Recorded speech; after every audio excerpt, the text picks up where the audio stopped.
தமிழ் நண்பர்கள் அனைவருக்கும் வணக்கம். அக்னிச்சிறகு சேனல் சார்பாக இந்த வீடியோவுக்கு உங்களை அன்புடன் வரவேற்பது நான் உங்கள் கௌசி. மதுமிதா விஸ்வா இவங்களுடைய என்கேஜ்மெண்ட் நின்று போகுது. காரணம், மாப்பிள்ளைக்கு ஏற்கனவே கல்யாணம் ஆன விஷயம் கௌதமுக்கு தெரிய வந்து கௌதமே அந்த நிச்சயத்தை தடுத்து நிறுத்துறாரு. இதுக்கு காரணம் நீங்கள் தான் சொல்லி கௌதமை கை காட்ட ஒட்டுமொத்த குடும்பத்தோட கோபமும் கௌதம் மேலே திரும்புது. இதில் என்ன ட்விஸ்ட்டு அப்படின்னா, மாப்பிள்ளைக்கு கல்யாணம் ஆனது மாப்பிள்ளையோட அப்பா அம்மாவுக்கே தெரியாது. அந்த இடத்துல அவங்க மதுமிதா ஃபேமிலிக்கிட்ட மன்னிப்பு கேட்டுட்டு அங்கேருந்து போகிறாங்க.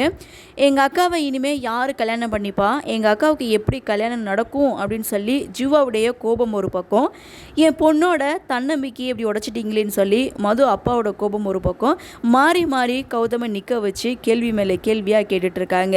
இதெல்லாம் பார்த்துட்டு இருந்த மதுமிதா பேச ஆரம்பிக்கிறாங்க. நிறுத்துங்க, அவர் மேலே எந்த தவறும் கிடையாது, எல்லா தவறுமே நாம மேலே தான் சொல்லி மதுமிதா பேச ஆரம்பிக்கிறாங்க.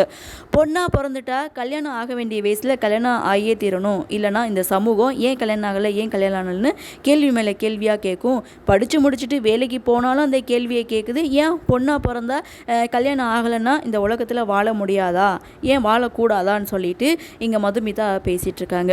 அது மட்டும் இல்லை, கல்யாணம் ஆனதுக்கு அப்புறமும் புகுந்த வீட்டில் ஏதாவது ஒரு பிரச்சனை அப்படின்னு சொல்லிட்டு பொண்ணு வீட்டுக்கு திரும்பி வந்தாக்க இந்த பொண்ணு மேலே தான் தப்பு அப்படின்றத நீங்களே ஏன் தீர்மானிக்கிறீங்க அப்படின்னு சொல்லி பெற்றவங்களே பொண்ணுங்க மேலே நம்பிக்கை வைக்கலைன்னா மற்றவங்க எப்படி வைப்பாங்கன்னு சொல்லி மதுமிதா இங்கே பேசிட்டு ஜீவா கிட்ட ஒரு கேள்வி கேட்குறாங்க. என்ன அப்படின்னா, எனக்கு கல்யாணம் ஆனால் தான் நான் உனக்கு அக்காவா, கல்யாணம் ஆகலைன்னா என் அக்கான்னு சொல்ல உனக்கு வந்து கூச்சமாக இருக்குமா அப்படின்னு சொல்லி ஜீவா கிட்ட ஒரு கேள்வியை கேட்குறாங்க. அதே மாதிரி தன்னுடைய அப்பா கிட்டேயும் ஒரு கேள்வியை கேட்குறாங்க. என்ன அப்படின்னா, என் பொண்ணோட தன்னம்பிக்கையை உடைச்சிட்டேன்னு நீங்கள் சொன்னீங்களே, அப்போது இதனால் நான் உடஞ்சி போயிடுவேனா, ஏன் இப்படிலாம் பேசுகிறீங்கன்னு தன்னுடைய அப்பா கிட்டேயும் கேள்வி கேட்குறாங்க. சரி, இதை விடுங்க, நான் உங்கள் ஃபேமிலிக்கு ஒரு வாக்கு கொடுக்குறேன். நீங்கள் குறித்த தேதியில் குறித்த முகூர்த்தத்தில் ஜீவா மாயாவுடைய கல்யாணம் நடக்கும், அதுக்கு நான் பொறுப்பு. கல்யாணம் நடக்கலை அப்படின்னா இவன் எனக்கு தம்பியே கிடையாது அப்படின்னு சொல்லிட்டு என்னுடைய வாழ்க்கையை பற்றி நீ எவ்வளவு யோசிக்கிற, அதே மாதிரி உன்னுடைய வாழ்க்கையை பற்றி நான் யோசிப்பேன் அப்படின்னு சொல்லிட்டு ஜீவா கிட்ட பேசுகிறாங்க. என்னதான் அந்த இடத்துல மதுமிதா ரொம்ப போல்டாக பேசினாலும் அவங்க மனசு வருத்தப்பட தான் செய்து தனியாக நின்று அழுதுட்டு இருக்காங்க. அழுதுட்டு நின்றுட்டு இருக்க மதுமிதாவுக்கு இங்கே ஆறுதல் சொல்கிறாங்க, இறக்கப்படுறாங்க கௌதம். ஆனால் மதுவோட பதில் என்னென்னா, தயவு செய்து என் மேலே இறக்கம் காட்டாதீங்க, நீங்கள் எப்படி இருக்கிறீங்களோ அதே மாதிரி இருங்க, நான் எப்படி இருக்கேனோ அதே மாதிரி நான் இருக்கேன், உங்களுடைய லிமிட்டை தாண்டி என்கிட்ட வராதிங்க, நம்மளுக்குள்ளே இது வரைக்கும் என்ன டிஸ்டன்ஸ் இருந்ததோ அதே டிஸ்டன்ஸை நம்ம மெயின்டைன் பண்ணலான்னு சொல்லி மது கௌதம் கிட்டே பேசிகிட்டு இருக்காங்க. அப்போது கௌதம் வந்து சொல்கிறது, உங்கள் மேலே நான் வச்சுருக்க ஒப்பீனியன் என்றைக்கும் மாறாது அப்படின்னு சொல்ல, அதே மாதிரி மதுமிதாவும் நான் வந்து உங்கள் மேலே வச்சுருக்க ஒப்பீனியன் என்றைக்குமே மாறாது அப்படின்ட்டும் இவங்க ரெண்டு பேரும் பேசிகிட்டு இருக்காங்க. ஸோ இந்த ஒரு விஷயத்தில் நம்ம ரெண்டு பேரும் ஒரே மாதிரி யோசிக்கிறோன்னு சொல்லிட்டு இவங்களுடைய கன்வர்சேஷனை முடிக்கிறாங்க.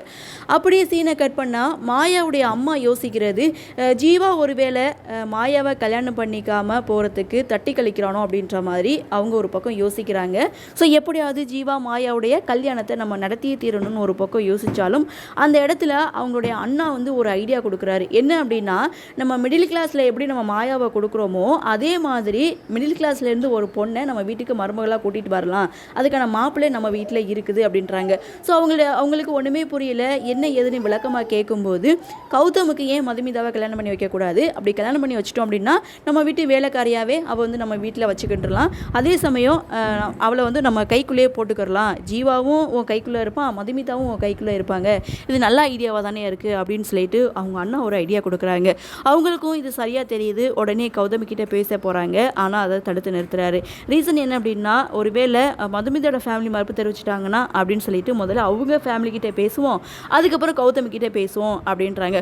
ஒருவேளை கௌதம் இந்த கல்யாணத்துக்கு சம்மதம் சொல்லலாம் என்ன பண்ணுறதுன்னு அவங்களுக்கு ஒரு சின்ன சந்தேகம் இருக்குது. அதுக்கு தான் அவர் சொல்கிறாரு, நீ தான் அதுக்கு இருக்கிறியே, நீ என்ன சொன்னாலும் கௌதம் வந்து செய்து முடிப்பான், கல்யாணம் பண்ணிக்க மாட்டானா, அப்படியே முடியாதுன்னு சொன்னாலும் சென்டிமெண்ட்டாக ஏதாவது பேசி அவனை சம்மதிக்க வச்சிடலாம் அப்படின்னு சொல்லிட்டு இவர் ஒரு ஐடியாவை கொடுக்குறாரு.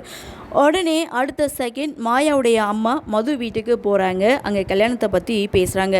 ஆனால் இவங்க மது கௌதம் இவங்க ரெண்டு பேருடைய கல்யாணத்தை பற்றி தான் இங்கே பேசிகிட்டு இருக்காங்க. ஆனால் ரேணுகா தவறாக புரிஞ்சுக்கிறாங்க, அதிதியை தான் இவங்க பொண்ணு கேட்டு வந்திருக்காங்க அப்படின்னு சொல்லி தவறாக புரிஞ்சுக்கிறாங்க. ஏன்னா மாயாவுடைய அம்மா ஒவ்வொரு தடவையும் ரூமை பார்க்கும்போது அந்த இடத்துல வந்து மது நிற்பாங்க. ஆனால் ரேணுகா பார்க்கும்போது அங்கே நம்ம அதித்தி தான் உட்காந்துருப்பாங்க. ஸோ இதனால அவங்க தவறாக புரிஞ்சுக்கிறாங்க.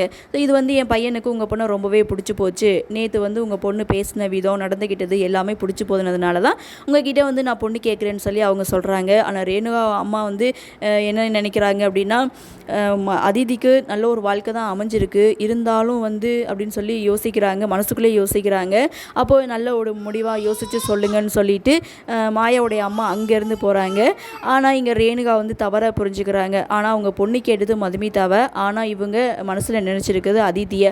ஆக மொத்தம் அவங்க பசங்களாக ஜீவாவையும் அதித்தியை தான் நினைக்கிறாங்க. அப்போ மதுமிதா இவங்களுக்கு யார் அப்படின்ற ஒரு கேள்வியை இந்த இடத்துல வந்து கொடுக்குது.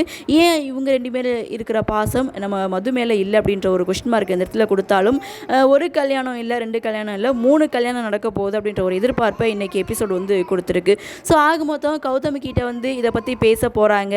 ஆனால் அவங்க நினைக்கிறது வந்து மதுவை பற்றி தான் கௌதம் வந்து பேச போகிறாங்க. இந்த இடத்துல வந்து எப்படியும் மதுமிதா வந்து அதிதிக்கு கல்யாணம் நடக்கட்டும் அப்படின்னு சொல்லிடுவாங்கன்னு நினைக்கிறேன். ஸோ இதை பற்றி கௌதம் வந்து மது கிட்ட பேச வரும்போது அதிதியை மனசில் வச்சுட்டு இதில் உங்களோட இஷ்டம் அப்படின்ற மாதிரி மது சொல்லிடுவாங்களா, என்ன நடக்கும் அப்படின்ற ஒரு எதிர்பார்ப்பு தான். ஸோ பார்க்கலாம் அடுத்தடுத்து என்ன மாதிரியான சுவாரஸ்யத்தோடு கதைக்குள்ள நகர்வை கொண்டு வராங்க அப்படின்றது நாமளும் பொறுத்திருந்து பார்க்கலாம். இன்றைய பகுதி பற்றின உங்களுடைய கருத்தை வழக்கம்போல கமெண்ட்ஸில் பதிவு பண்ணுங்கள். இந்த வீடியோ உங்களுக்கு பிடிச்சிருந்தால் லைக் பண்ணுங்கள், ஷேர் பண்ணுங்கள், மறக்காமல் நம்ம சேனலை சப்ஸ்கிரைப் பண்ணிக்கிறீங்கன்னு சொல்லி இந்த வீடியோவிலிருந்து விடைபெறுகிறேன். நன்றி, வணக்கம்.